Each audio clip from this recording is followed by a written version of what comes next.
Comenzamos la segunda parte de la jornada de hoy, concretamente con la mesa 3, en la que va a actuar de moderadora doña Carmen Becerril Martínez. Carmen Becerril es presidenta de OMEL y Domiclear desde octubre de 2018, así como vicepresidenta ejecutiva de OMIE y OMIP SGMR. Es además presidenta de la Asociación Española de Mujeres de la Energía, que, entre otros objetivos, persigue una mayor presencia de la mujer en todas las áreas de las empresas vinculadas al sector de la energía. Tiene una larga trayectoria, que vamos a resumir, lógicamente, en el sector privado, habiendo pasado por grupos tan importantes como Acciona, Endesa, etcétera, y Pricewaterhouse. También desarrolló una intensa actividad profesional en el área económica de la Administración General del Estado desde el año 86 hasta el año 2004, con puestos de gran relevancia en el sector energético como el de directora general del Instituto para la Diversificación y Ahorro de la Energía y el de directora general de Política Energética y Minas. En este contexto ha participado también en el Consejo de Administración de compañías tan relevantes como Red Eléctrica de España, Compañía Logística de Hidrocarburos o Enresa. Carmen, por último, decir que es licenciada en Derecho por la Universidad Autónoma de Madrid y realizó estudios de alta dirección en el IES Business School. Pertenece al Cuerpo Superior de Administraciones Civiles del Estado y al Cuerpo de Técnicos Superiores de la Comunidad de Madrid. Pues, Carmen, tienes la mesa junto con los ponentes para celebrar la segunda parte de la jornada. Muchas gracias, Carlos, por tu presentación. Muchas gracias a la Escuela de Minas y en particular también al profesor López Jiménez por darme la oportunidad de moderar esta mesa y por la iniciativa de entrar en un tema como el del almacenamiento con un rigor que probablemente no suele ser el más habitual, porque se intentan despachar las cuestiones con una cierta rapidez. En cambio, hoy creo que tendremos oportunidad de dedicar al menos un ratito a intentar completar el interesante debate que se ha producido en la mesa que nos ha precedido esta mañana. Verdaderamente, este rato lo vamos a dedicar a temas de regulación. Aunque es bastante difícil poner una raya cuando tenemos que debatir algo sobre, digamos, que se proyecta sobre el futuro, es difícil echar la raya dónde acaba la economía y dónde empieza la regulación, porque probablemente la regulación, uno de los aspectos que tiene que tomar en consideración de manera más específica, es realmente cuáles son las palancas que pueden llegar a mover la inversión de una tecnología. Y en este caso hablamos de la tecnología del almacenamiento. La verdad que al final, para bien y para mal, en España sobre aspectos regulatorios en la introducción de nuevas tecnologías, pues tenemos una larga experiencia. Yo diría que particularmente desde la publicación de la Ley del Sector Eléctrico del año 97 y la aparición del primer Real Decreto en el que se estableció un modelo de feed-in tariff en el año 98, hemos pasado por distintas etapas, unas más brillantes y otras probablemente más cuestionables, pero lo cierto es que cuando se planteó el gran desarrollo de las energías renovables, España estuvo ahí, hizo un trabajo importante, desarrolló una industria vinculada a las renovables y hoy nos permite ser bastante optimistas sobre cuál puede ser el despliegue de estas tecnologías en un momento donde su competitividad económica está fuera de toda duda. Insisto que hubo marcos regulatorios, unos más acertados, otros más cuestionables, pero que probablemente son una base de experiencia a tomar en consideración cuando tengamos que enfrentar, precisamente en este momento, cuando tenemos que enfrentar cuál es el esquema que debería abordarse para el desarrollo del almacenamiento. Probablemente el primer elemento que tenemos que tomar en consideración a la hora de hablar de regulación en almacenamiento es cómo el Clean Energy Package de la Unión Europea, cuando establece el marco normativo sobre el que tiene que funcionar los sistemas energéticos europeos hasta el año 2030, cuál es el acercamiento que hace. Lo primero que hay que destacar es cómo la Directiva de Mercado Interior de la Energía reconoce el almacenamiento como uno de los elementos que necesariamente debería estar presente y que tiene que entrar a equilibrar un modelo y un desarrollo particularmente eléctrico que absorba la variabilidad de los desarrollos renovables esencialmente vinculados a la energía solar y a la energía eólica. El reglamento y la directiva del Clean Energy Package, hablando de mercado interior, son bastante claros sobre cuáles pueden ser las líneas maestras, pero sin embargo hay que declinar aspectos mucho más concretos que son los que determinarán si efectivamente nos vamos a encontrar con el almacenamiento en los sistemas eléctricos y cuándo. También es verdad que cuando hablamos de almacenamiento parece que se nos va rápidamente el enfoque al concepto de las baterías y todo el debate que hay asociado a las baterías. Entiendo que el 1.000.000 de euros era para baterías cuando se lanzaba esa provocativa pregunta al final de la sesión anterior. También se pueden meter 1.000.000 de euros en bombeo, da para muy poquito, pero se podría meter en bombeo y también estaríamos hablando de almacenamiento. También es almacenamiento la gestión de la demanda. También es almacenamiento la utilización de las interconexiones, como se ha comentado anteriormente, pero efectivamente hoy la gran expectativa la tenemos puesta en qué va a pasar en el mundo de las baterías en un futuro próximo. En principio, tenemos el Plan Nacional de Energía y Clima en la mesa con esos 2.500 megavatios que despiertan muchos comentarios en todas las mesas que se han ido celebrando alrededor de este tema en esta escuela y fuera de esta escuela. ¿Dónde están esos 2.500 megavatios? La verdad que probablemente no podemos dividir el mundo entre los que creen y los que no creen, porque esto tiene poco de religioso. Y sin embargo tiene mucho de económico. ¿Cómo se motiva la inversión en baterías desde un esquema regulatorio y realmente con qué base se puede llegar a tomar una decisión de ese tipo? Me llamaba la atención, viendo temas de almacenamiento como Bloomberg New Energy Finance, hace pocos días, sacaba un dato que consideraba que el leverage cost of energy de las baterías en este momento viene a ser $186, estaba en dólares, por megavatio hora. $186 por megavatio hora ya empieza a sonarnos hasta bien. Si nos acordamos de cuáles eran los precios que manejábamos hace 15 años hablando de energía solar termoeléctrica o de energía solar fotovoltaica, pues tampoco nos resultaría, digamos, tan extraño. Pero probablemente el dato más importante de Bloomberg no es el dato de los $186 por megavatio hora. El dato más importante es que ha caído este precio es un 35% más barato que el que había en el mercado, que el Leverage Cost of Energy publicado por Bloomberg a principios del año 2018.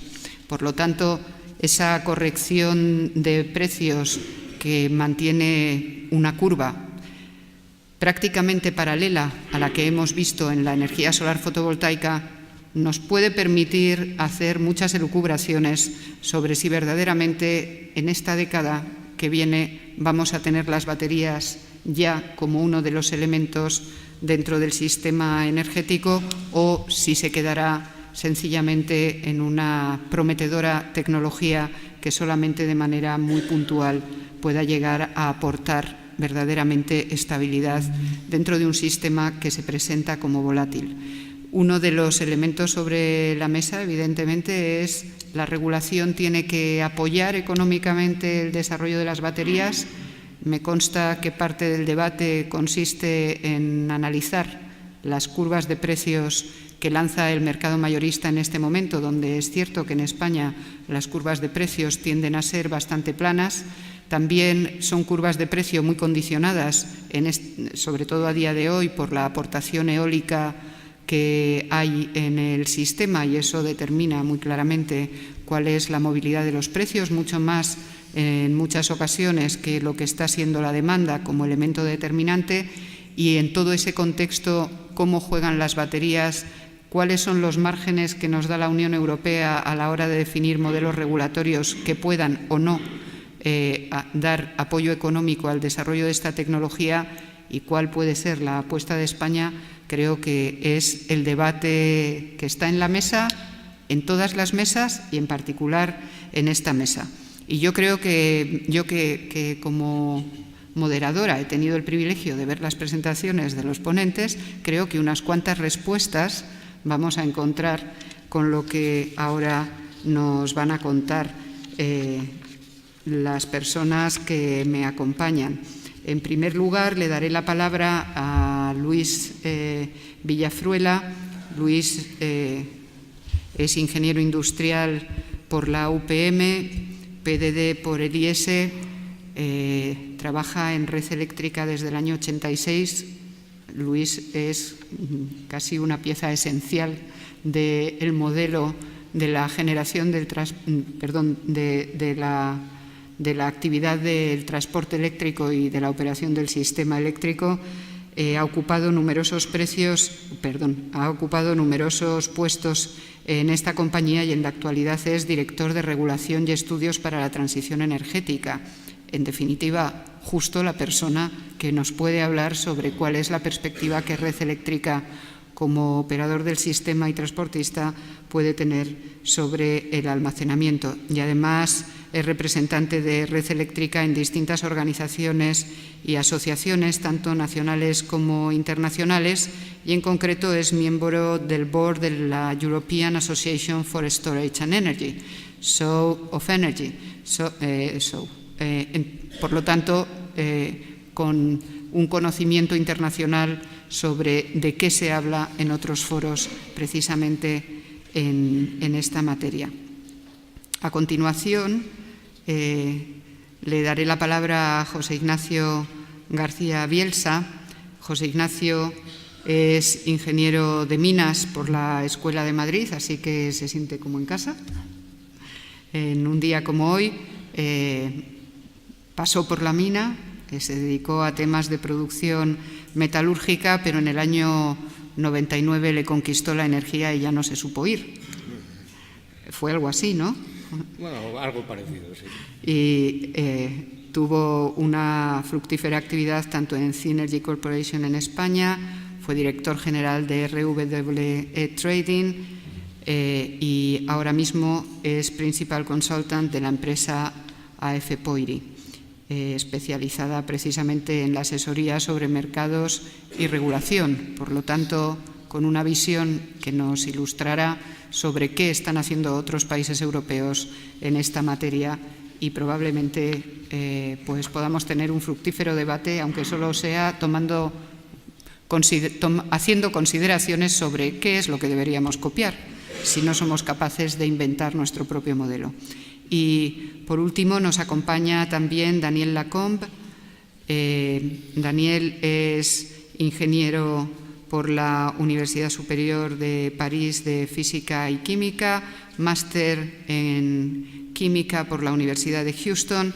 Ha desarrollado su carrera en Shell Chemicals desde el año 86 hasta el año 97, donde se incorporó a Total, empresa en la que ha desarrollado distintas actividades, tanto en el ámbito petroquímico como en el ámbito del refino.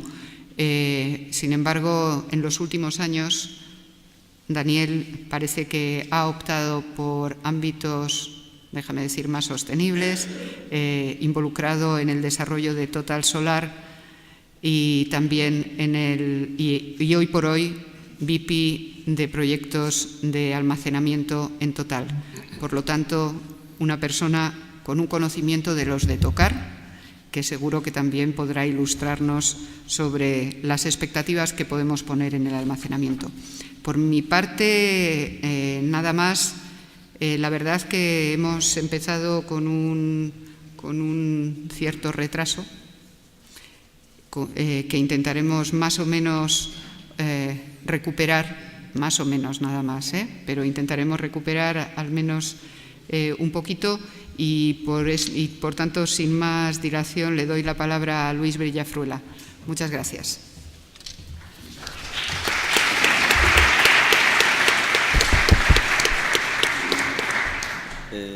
Buenos días a todos. Quiero dar como en estos casos, pues agradecerlo a la organización y a la Escuela de Minas por habernos invitado a participar en este evento, que como se ve pues tiene una gran aceptación, porque es un tema que yo creo que está muy candente, muy actual, aunque todavía el horizonte yo lo veo, como se ha comentado en las intervenciones anteriores, con ciertos nubarrones.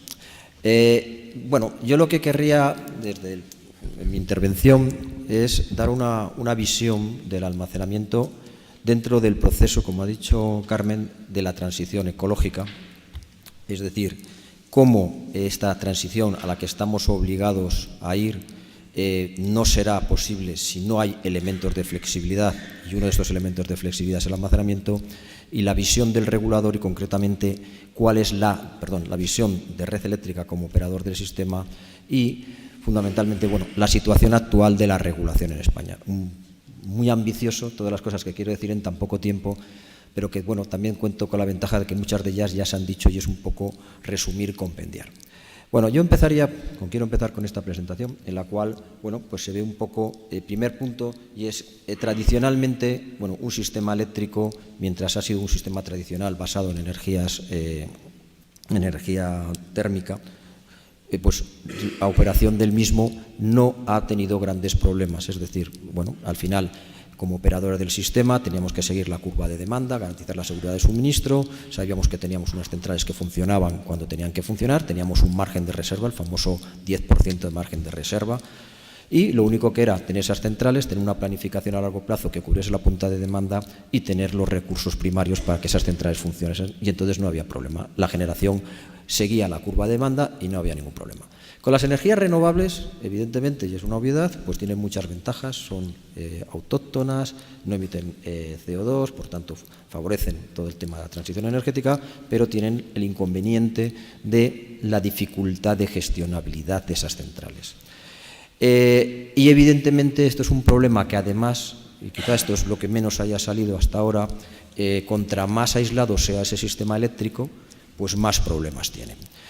En España, desde el año 2006 hasta el año 2008, pues hemos integrado allí 26.000 megavatios de energías renovables, que ha supuesto que en algunos momentos el 70% de la cobertura de la demanda en una hora instantánea fuese de origen renovable, y a lo largo de un día hasta el 60% de esa energía era de ese origen renovable, en el caso de eólica y renovable.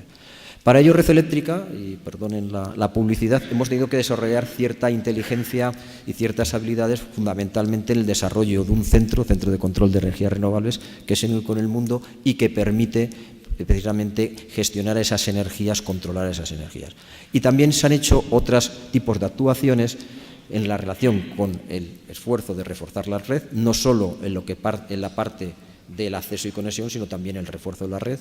Yo siempre pongo un ejemplo muy claro: cuando una borrasca entra por el norte de España, por la zona de Galicia, y atraviesa España, pues eso significa que con el parque eólico que tendremos y el que tendremos es como si las centrales nucleares o centrales térmicas se fuesen desplazando a través de toda la península, y por tanto eso exige unas inversiones en red de transporte importantes.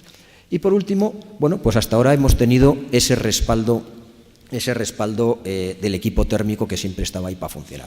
De cara a futuro, esta situación va a cambiar, y va a cambiar radicalmente porque, como ha dicho también Carmen, estamos obligados por la Unión Europea, por el Clean Energy Package, y concretamente por las obligaciones que ha adquirido el Gobierno de España, de los Planes Nacionales Integrados de Energía y Clima, de cumplir unos objetivos. Objetivos que se manifiestan, por ejemplo, en una disminución de 54 millones de toneladas equivalentes de petróleo en el sector eléctrico, o, por ejemplo, un 42% de energía renovable sobre el consumo final de energía, lo cual supone, en régimen permanente, no puntualmente en un día o en una hora, sino en media anual, que el 74% de la generación eléctrica sea renovable. Y eso implica, obviamente, integrar equipo renovable, pues como ven allí, de cerca de más de 60.000 megavatios en la próxima década de energías renovables. Yo quería hacer mención a una cosa que se ve a la derecha en el balance de energía eléctrica abajo, debajo de la línea, una zona gris que pone menos 32. Esto, digamos, la viabilidad de este Plan Nacional Integrado de Energía y Clima, de este cumplimiento de estos objetivos, pasa por tener ese equipo, por gestionarlo y además tener un elemento de flexibilidad que son 32.000 gigavatios de exportación. Es decir, vamos a tener que exportar para cumplir esos objetivos, para tener esa potencia, 32.000 gigavatios. Gigavatios que si no exportamos, o bien vertemos, o bien tendremos que buscar otras soluciones, como puede ser, por ejemplo, elementos de flexibilidad, como puede ser el almacenamiento u otros. Un poco volviendo a lo anterior, en relación a los sistemas eléctricos, bueno, pues evidentemente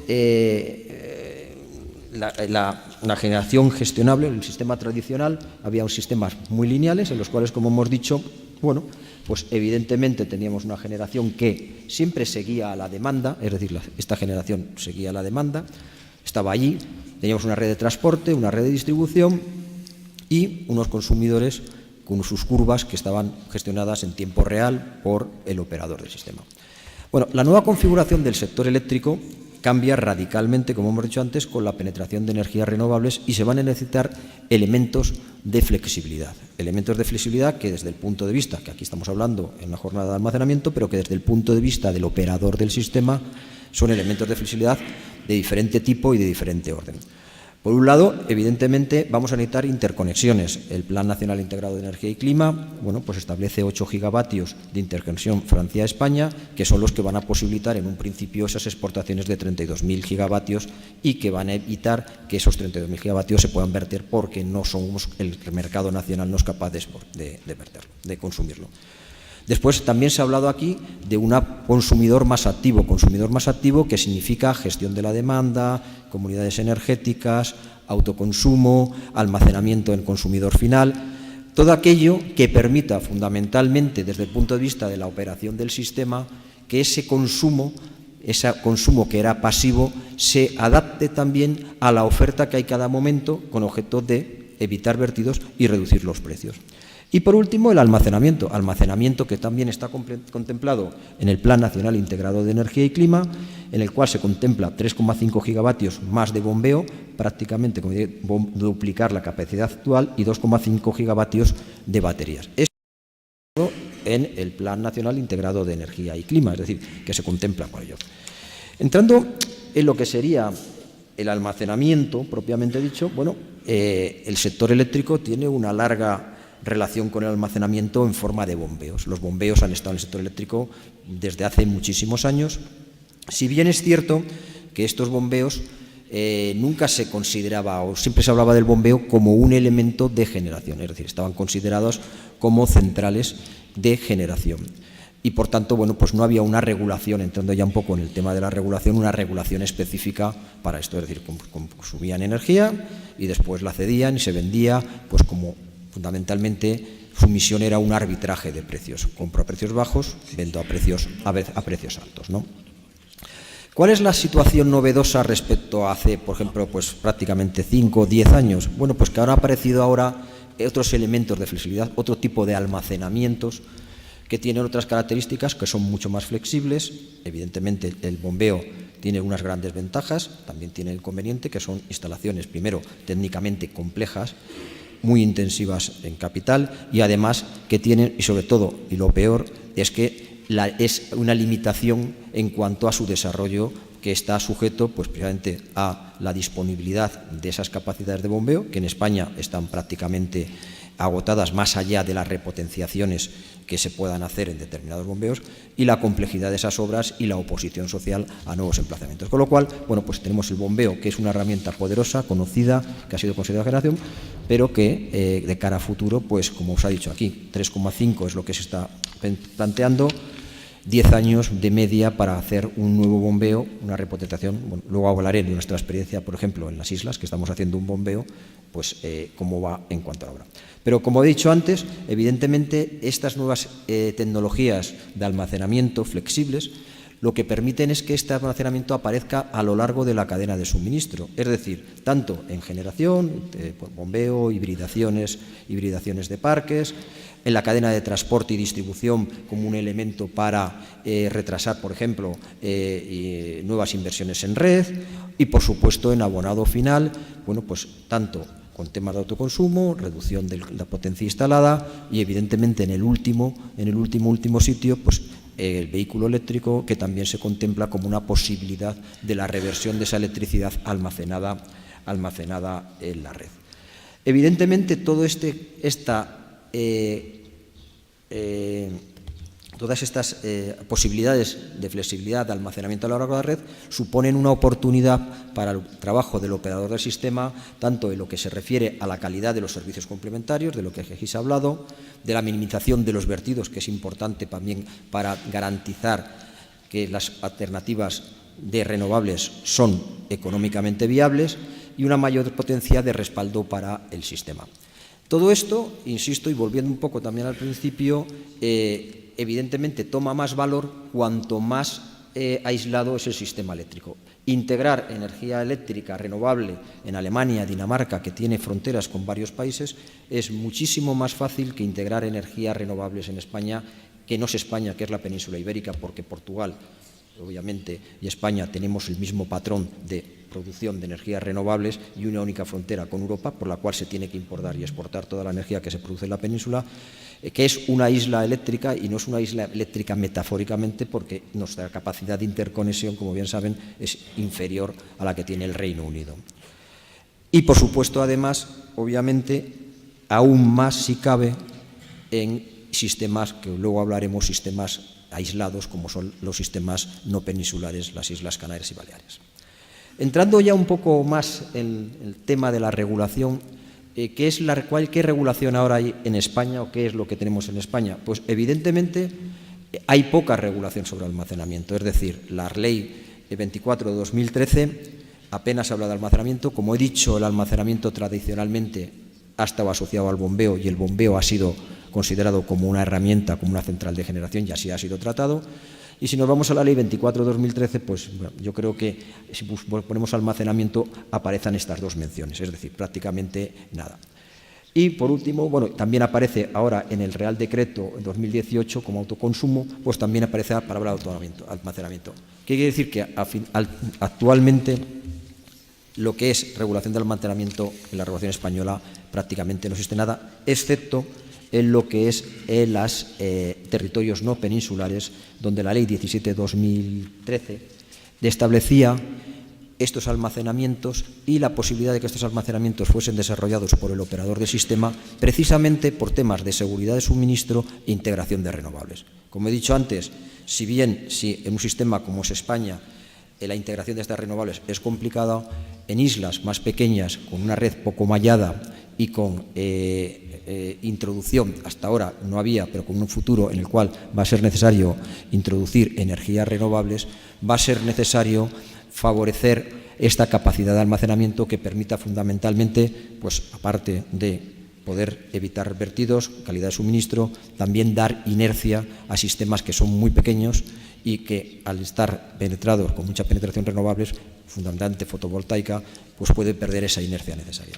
Y en ese sentido, pues brevemente dar dos pinceladas de ahora mismo una de las actuaciones que está haciendo Red Eléctrica en Canarias, en Gran Canaria, que es la instalación de Chira-Soria, donde estamos desarrollando un proyecto. Estamos obteniendo ahora mismo, el proyecto ya está, estamos obteniendo las autorizaciones de 200 megavatios y 18 horas a plena carga, esos 200 megavatios. También esto es importante destacar, porque cuando hablamos de almacenamiento, muchas veces a lo mejor se tiene la idea de que todo el almacenamiento es igual. Y obviamente podemos hablar de almacenamientos en baterías o este tipo de almacenamientos que aportan una gran aportación, no solo de potencia, sino de energía en el tiempo. Es decir, sustituir este almacenamiento por baterías, pues supondría, bueno, hemos hecho los cálculos, pero no sé si media isla o un cuarto de isla llena de baterías para, digamos, dar las mismas funcionalidades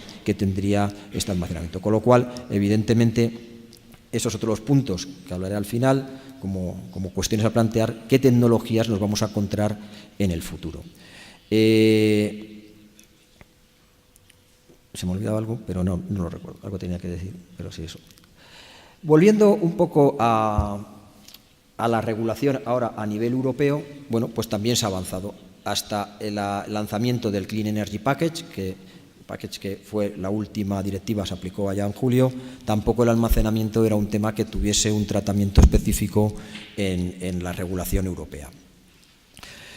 Con el Clean Energy Package se introduce por primera vez la definición de almacenamiento. Esa definición, que me ahorro de leerles, lo pueden leer, una definición complicada, muy prolija, pero que pretende recoger todo tipo de almacenamiento. Estamos hablando ahí en esa definición, estamos hablando de almacenamiento de bombeo, por supuesto, almacenamiento químico, almacenamiento calorífico y una cosa que ahora mismo se está muy en el candelero, como es el Power to Gas o el Power to X, es decir, la conversión de electricidad en otro tipo de combustible y almacenar esa energía para luego o para aplicación final o para volver otra vez a consumir en el sector eléctrico, ¿no? Pero tampoco es cierto, también es cierto que tampoco hay una, digamos, muy desarrollo de ese almacenamiento. Se contempla a lo largo de la cadena de suministro, pero las referencias tanto a lo que se refiere a la parte de generación como a la parte de transporte del cliente final son genéricas. Donde más se desarrolla concretamente la regulación del transporte precisamente es en el transporte y la distribución, donde se establecen características o cuando estas actividades, que son actividades que en un principio son consideradas de mercado, pueden ser desarrolladas por los operadores del sistema de transporte o los operadores por el sistema de distribución.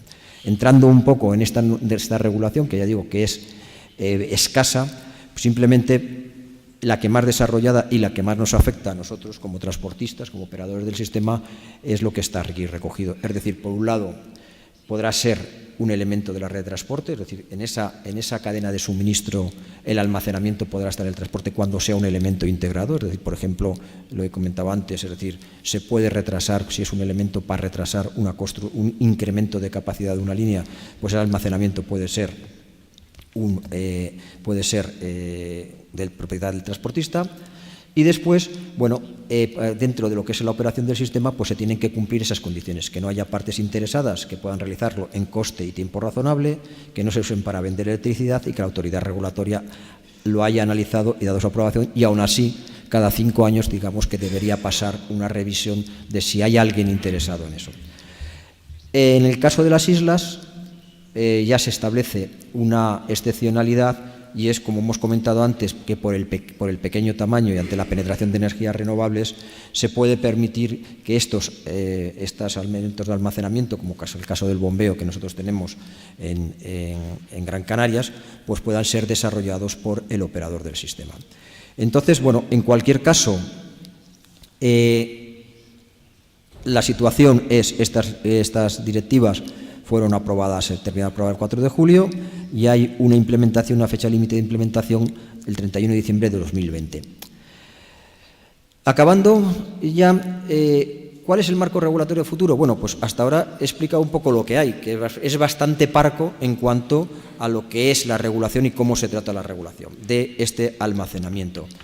¿Qué hay a corto plazo? ¿Qué puede a corto plazo desde el punto de vista de la Unión Europea? Bueno, pues fundamentalmente se están trabajando ahora en desarrollos de códigos específicos para el almacenamiento, de códigos de cómo se va a conectar.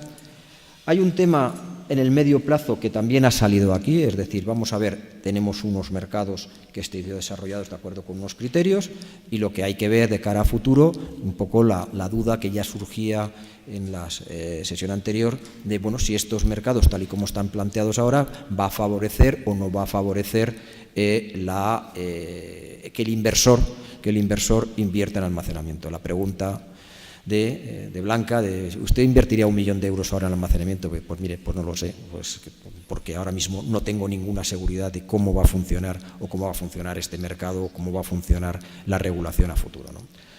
Evaluación y definición de servicios auxiliares empleados. El almacenamiento como herramienta de flexibilidad a lo largo de toda la cadena puede dar muchos servicios. Concretamente en Inglaterra están trabajando en este Enhanced Frequency Response que es un sistema de dar inercia, de dar rápidamente contribución rápida de los sistemas de los almacenamientos que tienen esa característica, que no tienen otros elementos.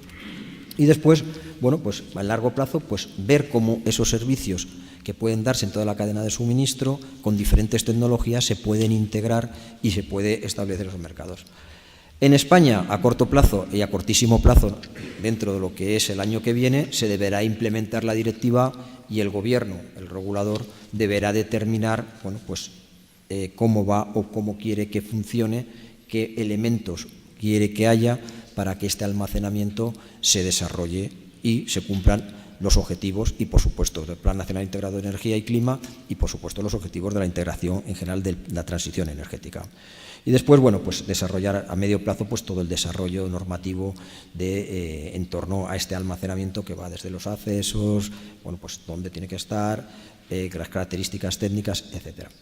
Y con esto yo prácticamente quiero acabar con una transparencia donde, bueno, pues más que soluciones respecto a la regulación, pues están cuestiones que yo creo que han salido y que están en la mente de todos. O sea, almacenamiento, yo quiero un poco por resumir, el almacenamiento no es un fin en sí mismo, es un elemento de negocio desde el punto de vista de las empresas como otro cualquiera, pero no es un fin en sí mismo. El almacenamiento tiene que ser un elemento para la transición energética en cuanto que da una herramienta de flexibilidad para la introducción de energías renovables que a 2050 debe garantizar la neutralidad en emisiones de CO2. Si no hay almacenamiento o no hay otros elementos de flexibilidad, pues difícilmente cumpliremos ese requerimiento de ser neutrales en CO2 al año 2050, porque tendremos que seguir teniendo un respaldo de los combustibles fósiles. Entonces, dicho esto, aquí se abren varias cuestiones. Una de ellas es qué tecnologías tenemos. Hemos visto una tecnología madura, como es el bombeo, probada, con un problema de una capacidad de desarrollo a futuro. Tenemos baterías que ya están operativas y que son pues posiblemente una solución para determinados problemas. Después estamos hablando de otro tipo de almacenamientos como el power to gas, es decir, la conversión de esos excedentes, en teoría, de esos excedentes renovables que se pueden producir, convertirlos en hidrógeno, metano y después inyectarlos directamente en la red de gas y volverlos a quemar. Y, bueno, pues cualquier otro elemento de almacenamiento que se nos pueda ocurrir, pero que ahora mismo tampoco, por lo menos a mí se me ocurre. Entonces, ¿cómo van a evolucionar esas tecnologías? Antes alguien ha dicho que la verdad es que de aquí a 10 años sabemos a 2030 cómo tenemos que llegar, vamos a llegar con los elementos que hay, pero a 2030 tampoco va a haber posiblemente grandes desarrollos que se puedan permitir entrar dentro de la ecuación. Es decir, bombeos, como os ha dicho antes, 10 años construcción de un bombeo, bueno, pues eso es lo que hay. Baterías están maduras o lo que son, y otros temas como el power to gas, yo por lo menos no lo veo hasta más allá del 2030 si esto funciona. Con lo cual, ahí tenemos un primer problema. ¿Cómo maximizar la integración de energías renovables? Bueno, pues un poco todo lo referente, e incluso un poco está repetido, en qué mecanismos vamos a meter. Va a haber incentivos para que se instalen. Los incentivos que hay ahora, diferenciales de precios que se están viendo en los mercados, dan incentivos. Por ejemplo, un bombeo, el rendimiento de un bombeo es un 30%, es decir, que yo para hacer arbitraje de precios y que me sea rentable sin tener en consideración los costes de inversión y costes de mantenimiento, necesito diferenciales de precios de al menos del 30% para que pueda hacer arbitraje de precios. Bueno, va a haber esos precios, se van a manifestar esos precios. Los precios que se pueden hacer en los PPAs son garantía firme de suministro que va a obligar a quien hace estos PPAs o que tiene unas energías renovables a integrar ese almacenamiento para garantizar el suministro. Parece difícil que el suministro, que se puedan integrar esa seguridad de suministro, digamos, dentro de esos tipos de contratos, ¿no? Bueno, volumen de almacenamiento, y ya acabo. Volumen de almacenamiento para la penetración del 72% renovables, ¿cuánto vamos a necesitar? Y bueno, y yo creo que ya lo he comentado, fundamentalmente, es decir, cómo vamos a garantizar la viabilidad económica de esas inversiones para que verdaderamente se produzcan. Muchas gracias y pues luego pues creo.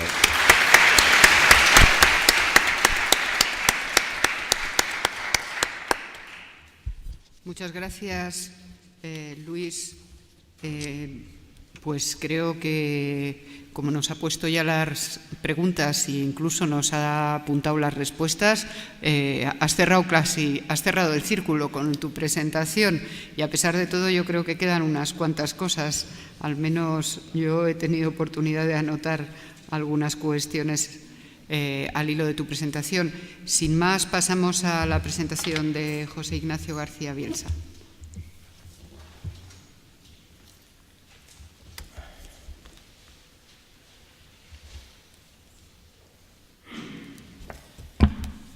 Buenos días. Ante todo, quiero dar las gracias a Carlos, como representante de la organización, por haberme invitado. Yo espero que no sea la cuota de ingeniero de minas, porque aquí, entre tanto ingeniero industrial, pues la verdad es que estoy un poco cohibido, ¿no? Pero vamos, aquí estoy encantado, después de tantos años que he estado en esta escuela, pues estoy encantado de estar aquí. Antes se preguntó que si hace 150 años se hacía algo en esta escuela. Bueno, esta escuela se fundó en el 1777. Tengo que hacer un poco de... Ya que soy el único... No, en Almadén, pero... Y aquí tenemos pues a Fausto Lullar, que descubrió el wolframio, y a otra persona que no está aquí, que fue Andrés del Río, que fue el que descubrió el vanadio, que cierta relación tiene con las baterías, ¿no? Y también, bueno, Carlos, muchas gracias, porque veo que tu capacidad de convocatoria ha subido enormemente. Porque yo recuerdo la primera clase que dio Carlos en esta escuela, allá en el año 82, llegó a clase y el único alumno que estaba era yo. O sea que desde entonces veo que ha aumentado muchísimo la capacidad de convocatoria. Tampoco voy a hacer una presentación de POIRI porque mi compañero Javier lo ha hecho antes, con lo cual pues voy a pasar directamente a lo que es la presentación. Esta presentación está dedicada a la regulación en países de nuestro entorno y nos vamos a centrar en 3 países que van a ser Italia, Alemania y el Reino Unido. Pero esta presentación solo está relacionada con lo que es almacenamiento ligado a generación renovable. Entonces, antes de entrar en la presentación, pues quería hablar un poco también de lo que son otros almacenamientos, otro tipo de almacenamientos que no están tratados en la presentación. Por ejemplo, el pump storage, lo que es el bombeo, que bueno, eso es una tecnología que está plenamente probada y que no hace falta que la tratemos. Y también después pues hay otro tipo de almacenamiento que tampoco se ha hablado a lo largo de las jornadas, que es el hidrógeno, que alguna persona aquí me ha reclamado que por qué no se ha tratado el hidrógeno. Pues el hidrógeno es otra tecnología que tiene una capacidad de penetración alta, la tecnología se está desarrollando también y que también puede ser muy interesante. De hecho, en temas de investigación se ha hecho bastante investigación por empresas de defensa. Yo recuerdo que Cassidian hizo un spin-off de una de sus empresas que se dedicaba solo al almacenamiento de electricidad por hidrógeno que utilizaron en la impermeabilización de fronteras en Arabia Saudí. Como ahí es imposible el suministro, la única manera que tenían era la conversión de la energía fotovoltaica en hidrógeno para almacenamiento y después la producción de electricidad en sistemas aislados. Por eso que el hidrógeno también es una tecnología de la que no se ha hablado aquí, que también tiene cierto recorrido. Tampoco trato en mi presentación lo que es el almacenamiento, o muy de pasada, el almacenamiento ligado a clientes, a consumidores finales, y tampoco a la que está conectada a distribución y transporte. Para estos 3 temas, la pieza regulatoria fundamental es la Directiva 944 del 2019 y como para el tema regulatorio hay que ser bastante específico, me voy a limitar a leer lo que dice de cada uno de estos temas en la directiva. Por ejemplo, la directiva habla de clientes activos, es decir, de clientes que pueden comprar y vender electricidad, almacenamiento pues, de lo que hemos hablado, de 5 kilovatios hasta 15 kilovatios. Y lo que dice la directiva es que los Estados miembros deben velar para que los clientes activos posean instalaciones de almacenamiento. O sea, que específicamente en la legislación, en la directiva europea, se pide que se fomente la instalación de almacenamiento. Y lo que se dice es que tienen que tener derechos a conexión en plazos razonables, que no existan requisitos excesivos para las licencias, desproporcionados habla, y que estén autorizados a prestar servicios auxiliares en el sistema. Yo creo que este punto, es el artículo 15 de la directiva, pues abre un abanico muy grande para la instalación de baterías de pequeña capacidad para clientes domésticos. Respecto a las instalaciones de almacenamiento ligadas a empresas a redes de distribución o redes de transporte, bueno, un poco Luis ya ha comentado cuál era la situación. En principio, lo que dice la directiva para redes de distribución es que los gestores de redes de distribución no poseerán, o sea, tienen prohibido la posesión, desarrollo, gestión o explotación de instalaciones de almacenamiento. Lo que hay detrás de todo esto es que no se quiere que estas instalaciones de almacenamiento, aunque estén ligadas a redes de distribución o a redes de transporte, no estén sujetas a mercado, a condiciones de mercado, y sean considerados unos activos dentro de las redes de distribución que tengan que ser remunerados. Entonces, por eso, en principio, se prohíbe la gestión, aunque se da ciertas, como ha dicho Luis, pues se permiten ciertas excepciones previo un informe del Estado miembro y una aprobación por parte, en el caso de redes de transporte, por parte de ACER, que es la Comisión de Reguladores Europeos. Esto respecto a lo que es el almacenamiento ligado a distribución y transporte. En cuanto a la regulación de la que vamos a hablar ahora, ligada a la generación eléctrica, en mi presentación tampoco he hablado de las baterías o del almacenamiento ligado a generación térmica, de la cual en España hay un ejemplo bastante importante, que es la central de Carboneras, en la que Endesa hizo una inversión muy considerable en baterías para poder disminuir las rampas de funcionamiento, de arranque de la planta, y que tampoco están aquí reflejados. En general, la regulación que aplica a este tipo de almacenamiento, que está ligado a plantas de generación térmica, pues es simplemente las mismas que aplican a la planta misma de generación. Digamos que es un anexo de optimización de la planta de generación. Bueno, sin más, vamos a la presentación. Como he dicho, esto está centrado en lo que son las baterías por sí mismas o ligadas a plantas de energías renovables. Y en esta presentación, la regulación se refiere a dos tipos fundamentales de asuntos. El primero, el acceso a mercados en los cuales las plantas de generación o las plantas de almacenamiento pueden generar ingresos, y, por otro lado, la conexión. En cuanto a la conexión, pues digamos que a veces se considera que es un tema menor, pero lo que se ha demostrado es que el retraso en conexión en muchos proyectos pues está haciendo que los proyectos sean inviables, y eso es un tema puramente regulatorio. En primer lugar, vamos a analizar, voy a pasar un poco por encima, las transparencias son bastante prolijas, pero voy a pasar un poco por encima para el que las personas que estén interesadas pueden ver, pueden leer lo que es cada una de las transparencias y podrán ver los detalles, ¿no?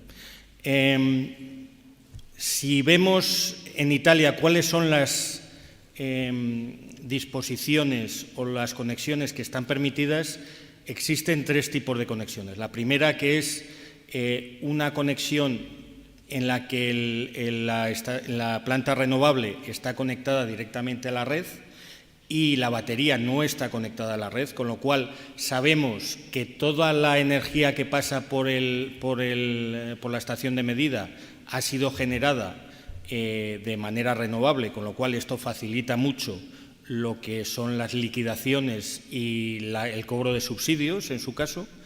En la parte B, en la configuración B, que es bidireccional, en la cual la planta renovable está conectada a la batería, por un lado, y a la red por otro, y la batería también está conectada a la planta por un lado y a la red por otro. Esta configuración significa que es necesario 2 medidores, uno para el almacenamiento y otro para la conexión con la planta.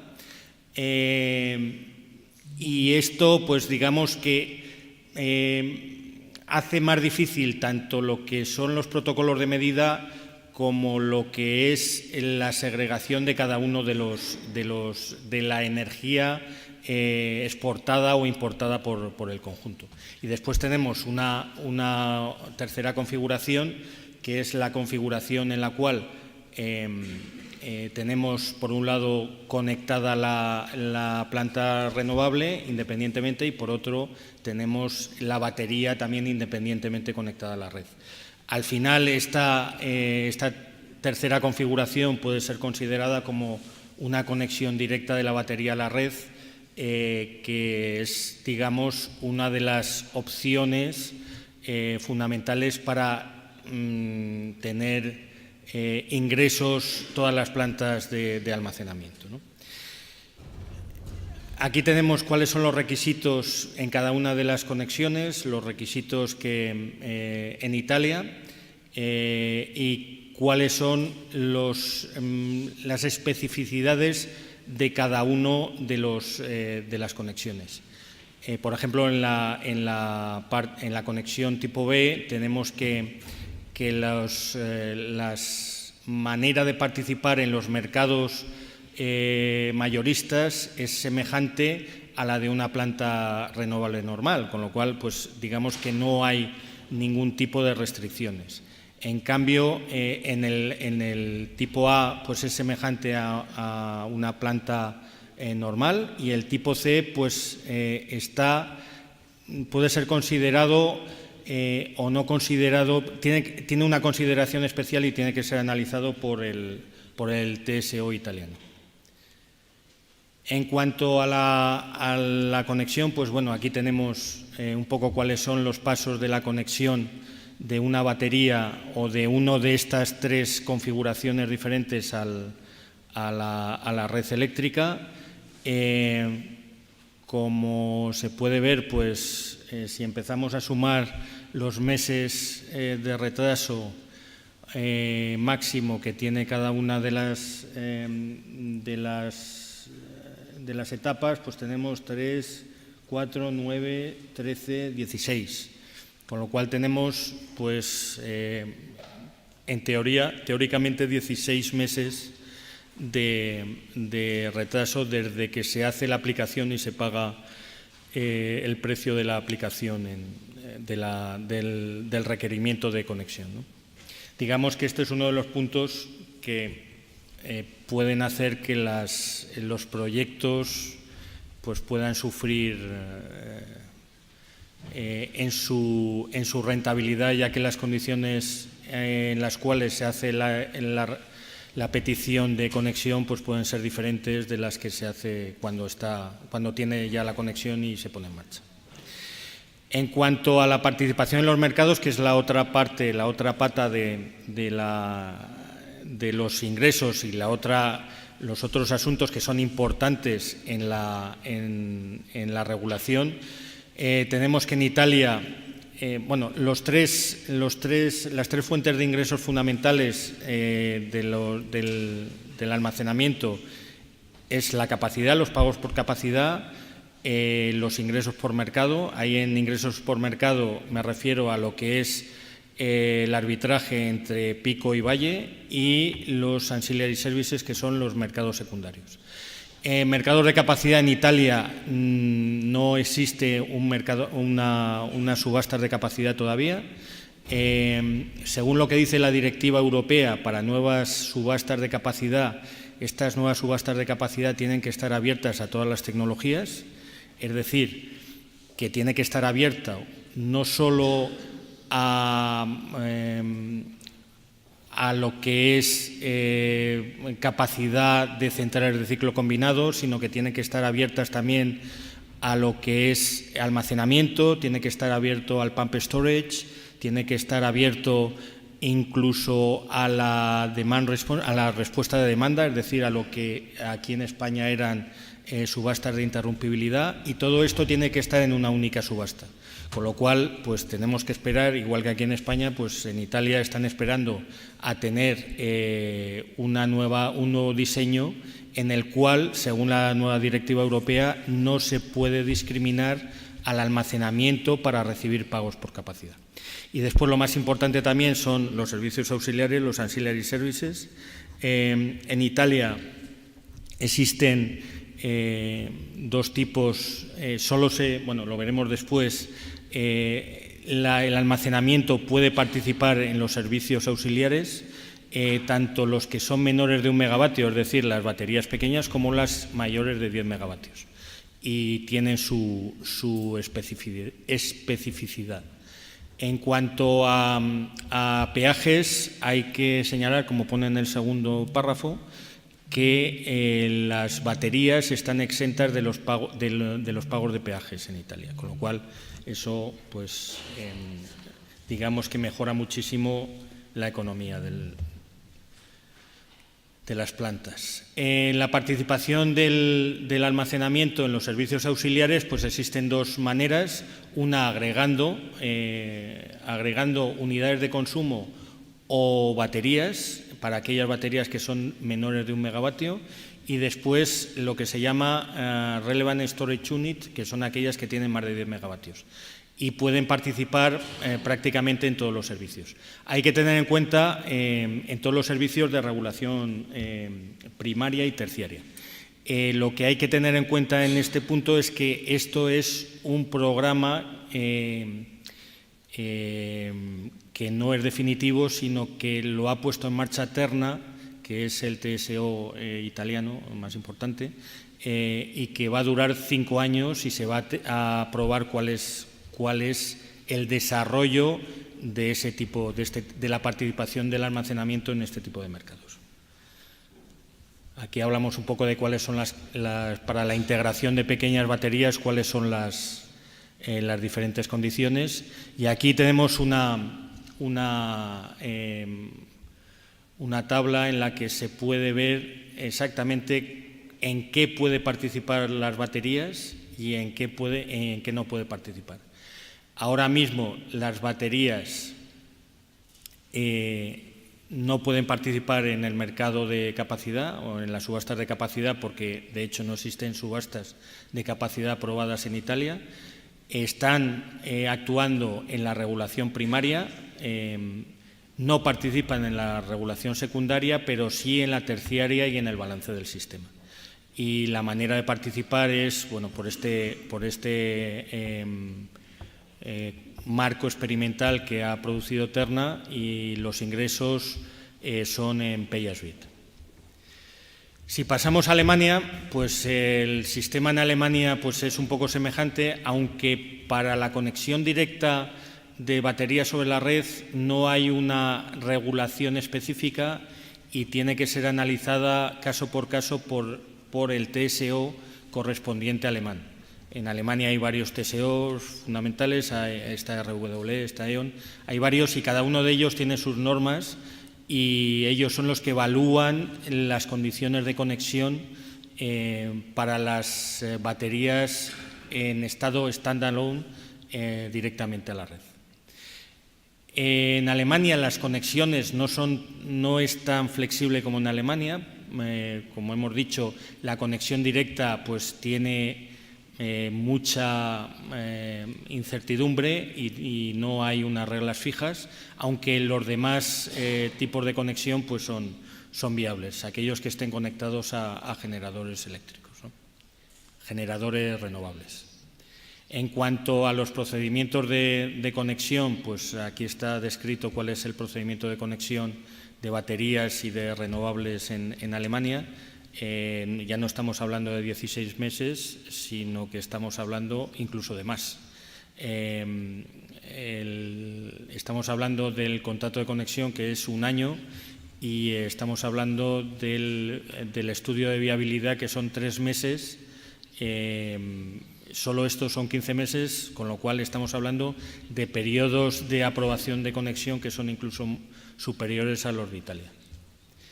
En cuanto a lo que es participación de baterías en el mercado alemán, tenemos que también no existe mercado de capacidad en Alemania. Se tiene que organizar las subastas de capacidad y en el momento que como hemos dicho, en el momento que se convoquen, no puede haber discriminación al almacenamiento. Regulación primaria es donde más está actuando ahora mismo en Alemania en las baterías. Hay 230 megavatios activos y están ofertando en el mercado primario.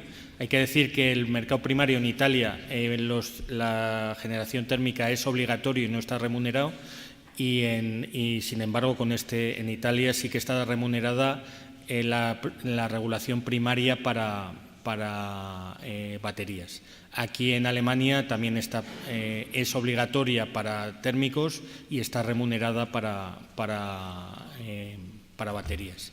En regulación secundaria y terciaria ahora mismo no están participando las baterías, con lo cual su ingreso más importante es por haciendo trading en el mercado y por regulación primaria.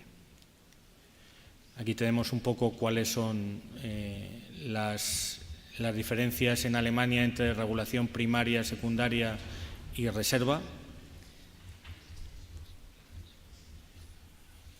Y aquí también, bueno, pues la exención por parte de la ley alemana del pago de tarifas de peajes para un periodo de 20 años, tanto para lo que es la batería como para lo que es el conjunto renovable batería. Y por último, voy a hablar un poco por encima del Reino Unido, que tiene bastante avanzado también el tema de regulación respecto a baterías. Lo más importante que ha pasado en los últimos años, como dijo Luis, es la subasta del Enhanced Frequency Response, que fue en el año 2016, pero que abarcaba puesta en marcha de plantas de almacenamiento hasta el 2020. Hubo una subasta en el 2016 y se adjudicaron 8 plantas a unos precios que, bueno, están aquí, están entre 7 y 11,97 libras por megavatio y hora de funcionamiento. Hay que tener en cuenta, bueno, al final fueron un total de 201 megavatios, y hay que tener en cuenta que estos precios, por supuesto, no son los únicos que valen para que estas baterías sobrevivan, sino que en el Reino Unido participa también en todos los mercados, y aparte de participar en los mercados, digamos que en los desbalances pues hay precios que pueden llegar hasta 3.000 libras en alguna hora, con lo cual digamos que esto lo que da es un ingreso recurrente a las baterías, pero no es su única fuente de ingreso. Y esto es todo.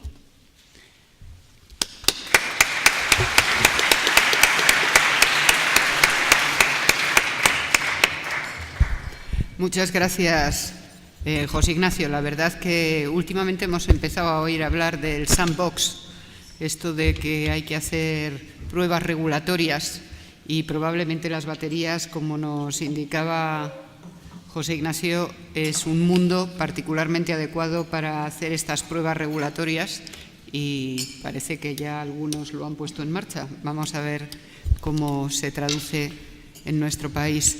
Y ahora, en tercer lugar, Daniel Lacombe nos hará su presentación. Daniel, the floor is yours. Thank you. Okay, buenos días. But I will continue in English, sorry. So I'm going to talk about our experience. Voy a hablar de nuestra experiencia como desarrolladores del proyecto Total Solar. Primero, quisiera describir un poco lo que hacemos con los productos en TotalSaft. Voy a centrarme en las aplicaciones y voy a mostrar 4 aplicaciones muy brevemente. A servicios a 1 hora y a más a largo plazo, más de 1 hora. Y luego también con escasez en servicios a corto plazo con solar y combinadas con renovables.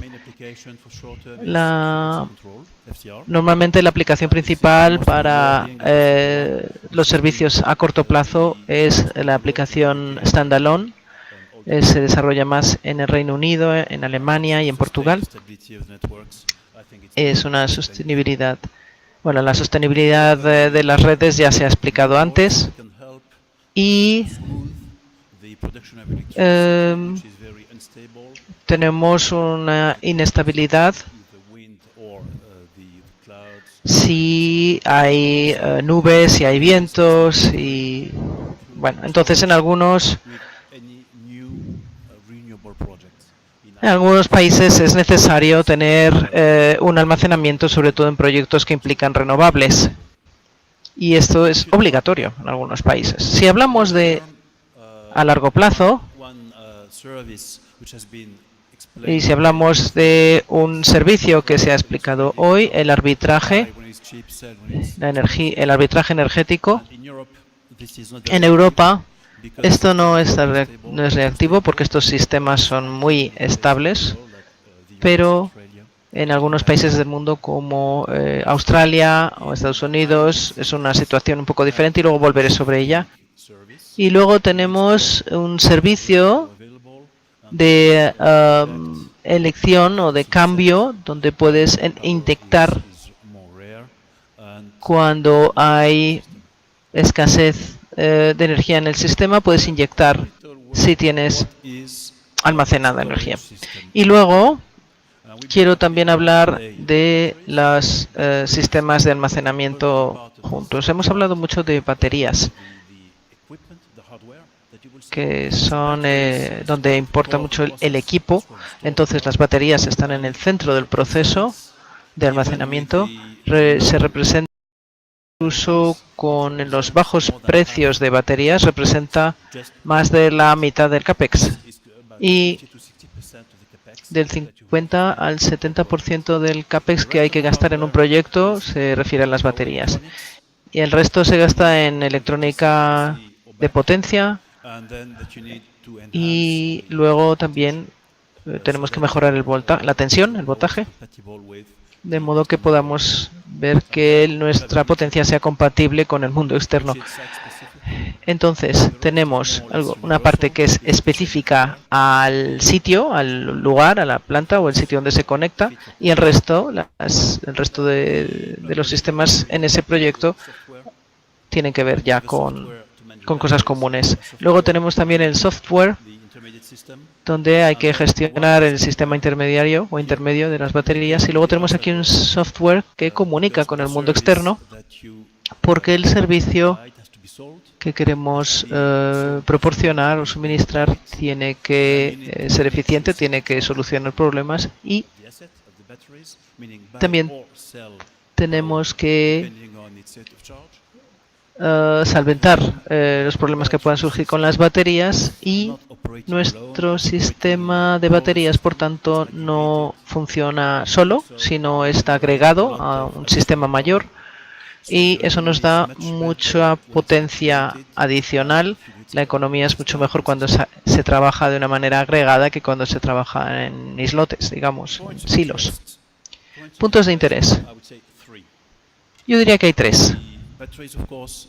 Las baterías, por supuesto, porque esto es donde se almacena el corazón de la tecnología, digamos. Ahí es donde ahí necesitamos una tecnología más avanzada. Luego otro punto de interés es el punto de conexión, y volveré sobre ello. Y el último es la agregación. La economía del sistema se basa en dos pilares. Uno es el CAPEX. Bueno, uno es el precio del servicio o la recompensa que tú obtienes por el servicio. Tiene como dos aspectos. El CAPEX, por supuesto, es muy importante para comprobar que tenemos un sistema idóneo, el sistema que nos resulta adecuado, y la recompensa, esa que decíamos, vemos que tenemos que la alimentación que recibimos en nuestro sistema es suficientemente buena cuando tenemos un equivalente a un ciclo al día. Si nuestro ciclo es menor de un ciclo, seguramente tendremos una recompensa muy baja. Si nuestro sistema está ralentizado la mayor parte del tiempo, entonces eso no será bueno para él y no tendremos recompensa. Para tener una economía adecuada, lo que tenemos que buscar es o un ingreso fijo, equivalente al PPA, es decir, que alguien compre nuestra capacidad por un periodo de tiempo y pague por ella, pero eso no suele ocurrir con mucha frecuencia en el mercado del almacenamiento. Hoy en día no suele haber esas recompensas, pero también puedes, por ejemplo, en el mercado del EFR, utilizar la capacidad que tienes y puedes ver si la vas a utilizar o no dependiendo del equilibrio del sistema, pero al menos te pagan totalmente la capacidad que vendes y eso es bueno. Si vendes potencia, te encuentras en mucho mayor riesgo, estás más expuesto a márgenes pequeños dependiendo de la geografía. Y muchas veces, bueno, en Europa la geografía varía bastante, entonces dependes de muchas externalidades que no puedes controlar. Tienes muchas subidas y bajadas, muchos valles y picos que no puedes resolver bien. Esto sería diferente en Estados Unidos, en Australia, como he dicho antes, y de algún modo en el Reino Unido también. Luego, con respecto a la regulación aquí se aplicará a dos sitios. Físicamente, aquí. Físicamente la primera regulación para el hardware. La regulación va a establecer el diseño. Es un punto de interés con los TSOs, con las entidades reguladoras, es un punto de interés. Y el otro punto de interés también para la regulación es la tarifa que vas a pagar para poder utilizar la red. En cada país es diferente, cada país tiene una tarifa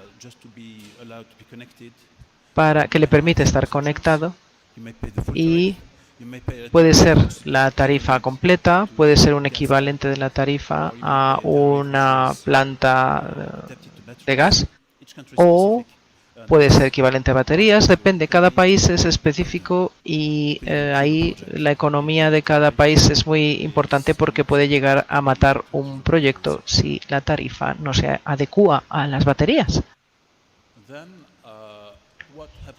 y a la potencia. ¿Qué hemos visto? Si volvemos atrás unos cuantos años, vemos que no se había activado el uso de las baterías para almacenamiento energético. Hemos visto que en el mundo anglosajón se ha desarrollado, también en el Reino Unido y en el norte de Europa, se han desarrollado las baterías para dar respuesta a esa resistencia al almacenamiento energético que existía. Y las baterías realmente se miden en hasta qué punto pueden dar una respuesta a las necesidades. Pueden dar una potencia de salida absoluta, total, en menos de medio segundo. Eso es un tema. Luego, También hay otras baterías las baterías se pueden utilizar para periodos grandes. Por ejemplo, en mi país, en Francia, el periodo más débil, digamos, para el TSO es en invierno, cuando hace frío. Por ejemplo, por la mañana, primera hora, que hay poco sol, y hay mucho uso. Entonces esas baterías tienen que dar servicio a la red, pero también tiene que proteger las capacidades de las centrales nucleares, de las que depende mucho mi país. Entonces, las baterías pueden complementar el nivel y pueden dar una potencia absoluta cuando es necesaria, en picos. Y uno de los fuerzas motrices, lo hemos visto en Australia, en un proyecto, es que los picos pueden ser mayores de 10.000 dólares australianos por megavatio hora, y eso puede variar muchísimo en los momentos valle. Entonces el trading es distinto, la comercialización es distinta allí como que si se compara en Europa, donde hay veces que la tarifa es plana. Entonces, ¿qué es lo que necesitamos mejorar y poner en marcha? Necesitamos poner en marcha la economía tenemos que tener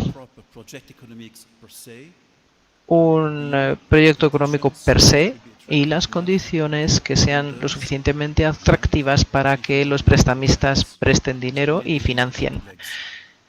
Es decir, tenemos esas dos patas, lo cual no es tan fácil porque aún con los precios legales de las baterías, el almacenamiento sigue siendo algo muy caro, de modo que no te permiten hacer todo lo que quieres. Puede funcionar, puede no funcionar, dependiendo de los casos y dependiendo de los servicios a los que quieras suministrar.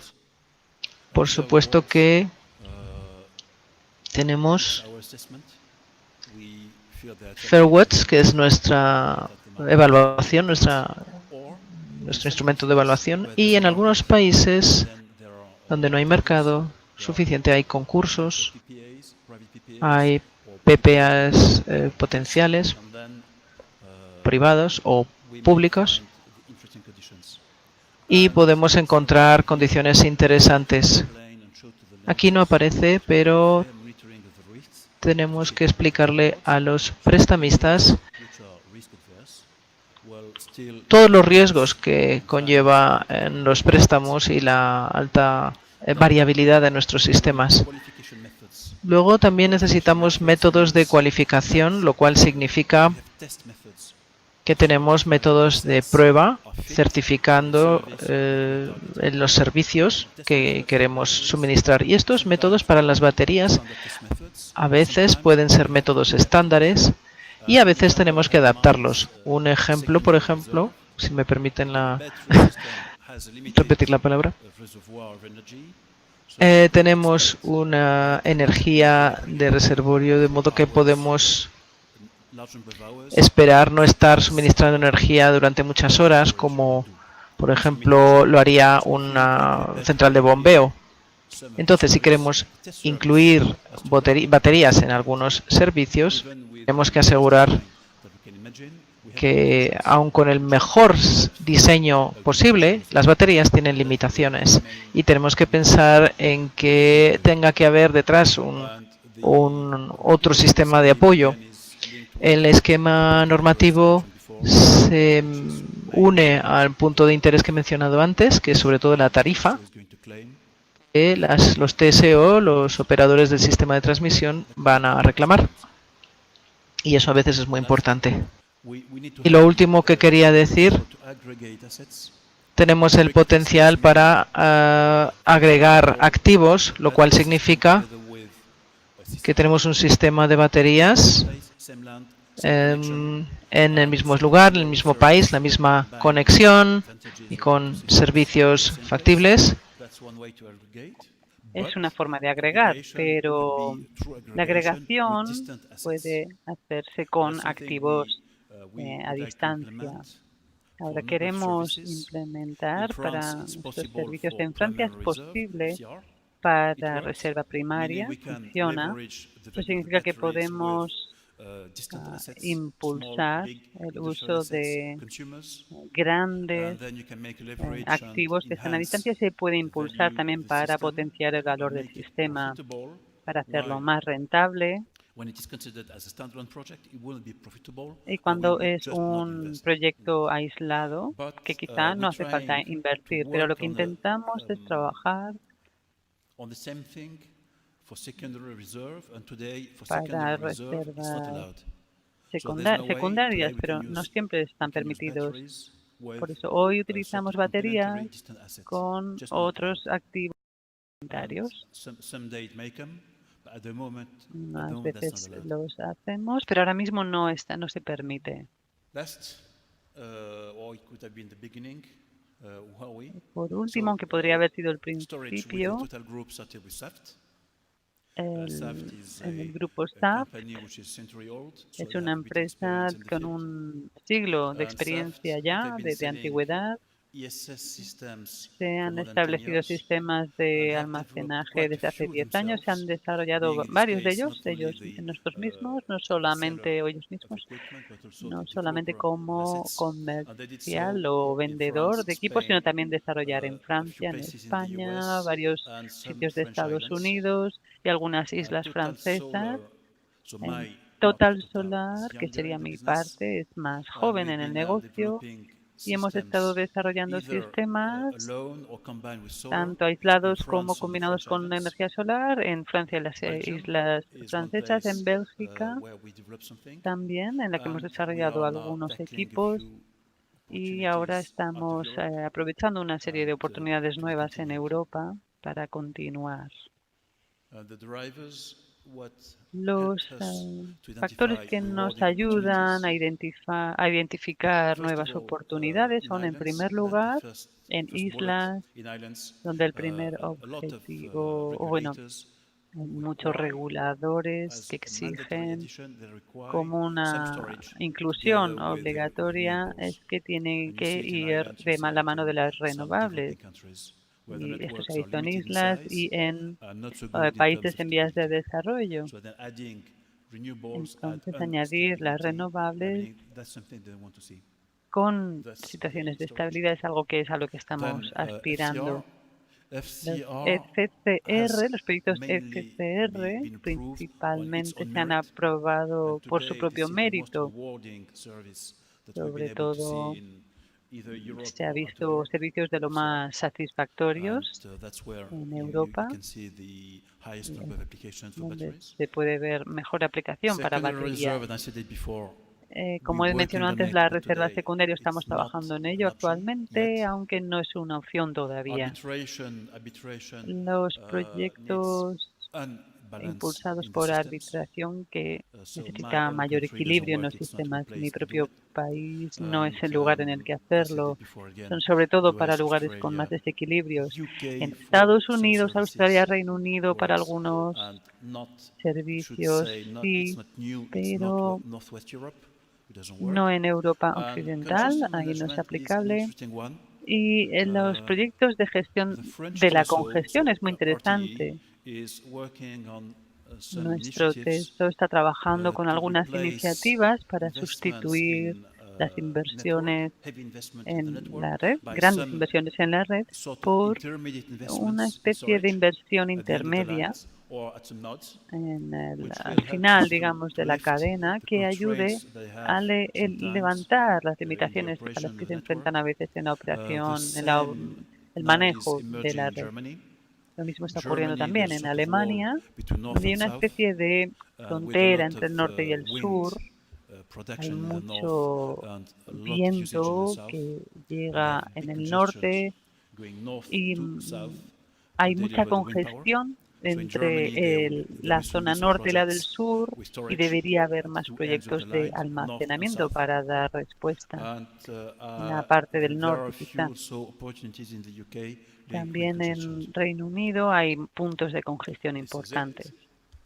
Bueno, eso es todo. Gracias.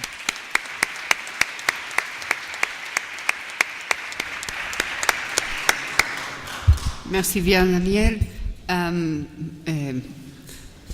Bueno, la vana promesa de que íbamos a recuperar parte del atraso creo que ha quedado reducida a una recuperación de 5 minutos, pero a lo mejor estos 5 minutos los podemos aprovechar por si hay alguna pregunta del público que pueda ser atendida. Por favor. Sí, soy Jesús González del Santo, de Endesa. Quería preguntarle a Luis Villazuela, vamos a ver, una preocupación, la versatilidad de los bombeos está clara en los sistemas aislados y en los sistemas cuasi aislados, como el sistema peninsular, que tiene una serie de restricciones, mientras el grado de interconexión sea una restricción, ¿no?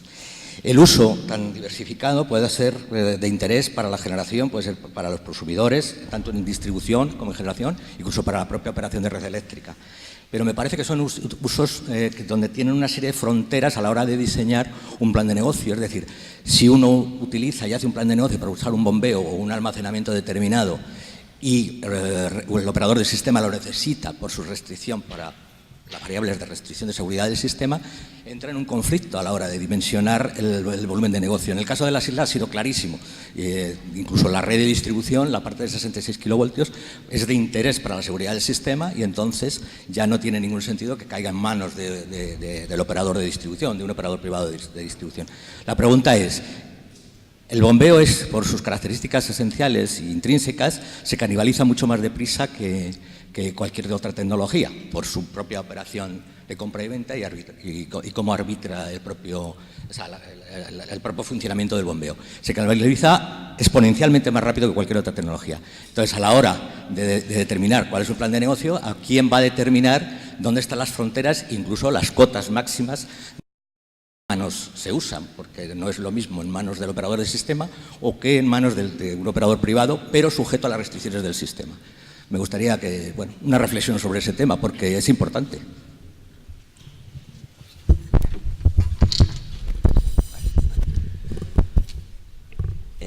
Vamos a ver, el bombeo sigue siendo en la península un activo que está en manos de los operadores privados y que su plan de negocios lo van a hacer en función de ofertas que ellos consideren que puedan hacer en el mercado. Es decir, va a funcionar o está funcionando como hasta actualmente.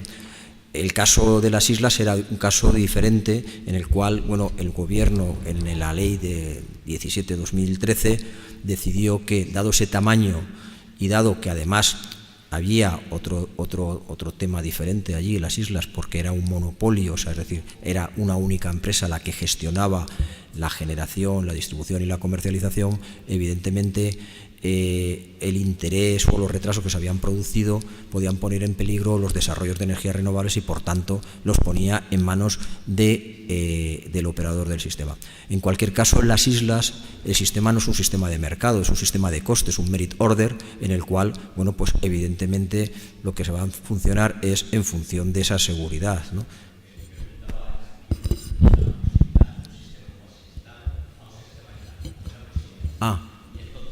Proximidad, el funcionamiento de estos recursos tienden a hacer un uso muy parecido al de las islas, es decir, está mucho más sujeta a restricciones.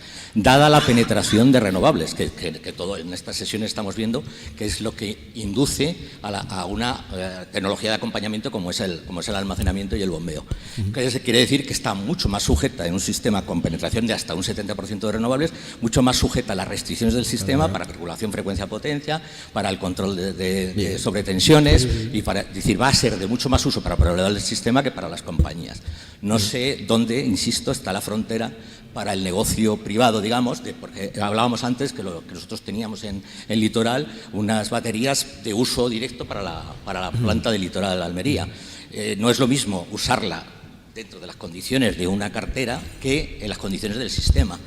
A la hora de diseñar un plan de negocio hay que establecer bien las fronteras de si va a estar sujeto al recurso del operador del sistema, que tiene una funcionalidad y unos rendimientos y unas TIR, una rentabilidad determinada. Y si no, y esas fronteras hay que determinarlas, me parece que en el caso del bombeo, bastante, aparte por su propio proceso de canibalización, que insisto, es muchísimo más vulnerable, incluso si se abren las interconexiones dentro de X años, mucho del bombeo puede haber una burbuja de bombeo y puede no ser necesario.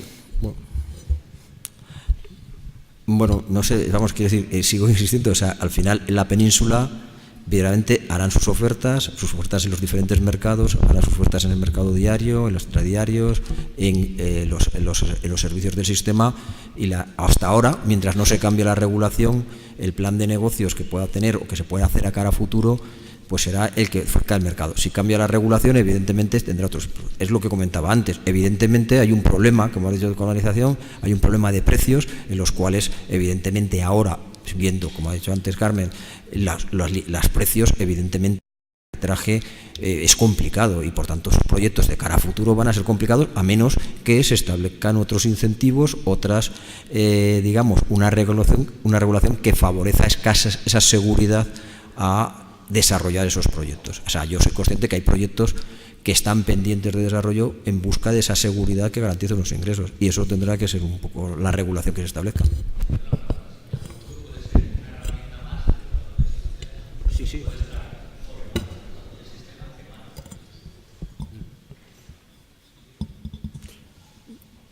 Yo me atrevería a decir que un elemento que tenemos que tomar en consideración a la hora de intentar hacer una proyección de cómo se van a comportar las curvas de precio a futuro es que, evidentemente, lo que está en el guión es la máxima volatilidad que nos vamos a encontrar. Y a eso tenemos que añadirle, precisamente sobre esa presunción, cómo la Unión Europea, en el reglamento, por lo tanto directamente aplicable, establece un rango de precios entre 3.000 y menos 500, absolutamente ajeno a lo que viene siendo nuestra práctica. Se pone 3.000 euros por megavatio hora precisamente porque se espera que existan unas señales de escasez reales dentro del sistema, y en esas señales de escasez es donde cabría pensar que hay un nicho para determinados modelos de almacenamiento. Ahora, inmediato no sé si es, pero regulatoriamente, que es de lo que hablábamos en esta mesa, parece que se pone al menos un principio. Creo que están...